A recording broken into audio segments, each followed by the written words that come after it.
Well, it's July 2nd, a very warm, humid morning. I guess this would be part 2 of my garden scaping videos.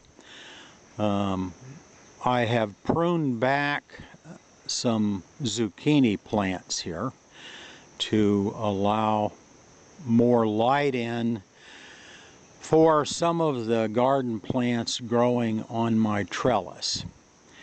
And over the next few weeks, these zucchinis will pretty much run their course, and I will remove them completely.